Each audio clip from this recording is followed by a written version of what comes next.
পেশাভিত্তিক জনবান্ধব civil service বিনির্মাণের দাবিতে আলোচনা সভা করেছে আন্তঃ ক্যাডার বৈষম্য নিরসন পরিষদ। সকালে রাজধানীর কেআইবি অডিটোরিয়ামে এই আলোচনায় অংশ নেন ২৫টি ক্যাডারের প্রায় ৭,০০০ কর্মকর্তা।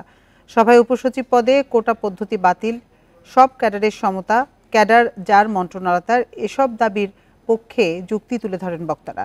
উপসচিব পদে প্রশাসন ক্যাডারের ৫০% কোটা রেখে অন্যান্য ২৫ ক্যাডারের জন্য বাকি ৫০% পরীক্ষার ভিত্তিতে নিয়োগকে অগ্রহণযোগ্য ও সিভিল সার্ভিস গঠনের অন্তরায় বলে মত দেন তারা।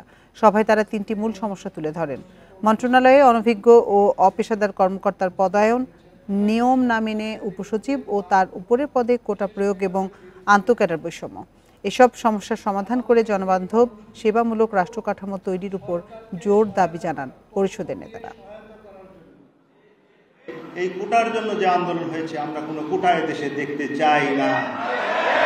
আমাদের একটাই কথা, আমরা ডিএস থেকে উপরে যতগুলো আছে আমরা একটা নিরপেক্ষ অথবা পাবলিক সার্ভিস কমিশনের মাধ্যমে আমরা পরীক্ষার মাধ্যমে সমস্ত পদোন্নতিগুলো নিশ্চিত করতে চাই। আমরা সিভিল সার্ভিসের বৈষম্য নিরসন করে বাংলাদেশের বৈষম্য নিরসন করতে চাই। উচিত ছিল সেই বৈষম্য নিরসন করা, তা না করে আমার কাছে মনে হয়েছে যেন বৈষম্য আরো বাড়িয়ে দেওয়া হয়েছে।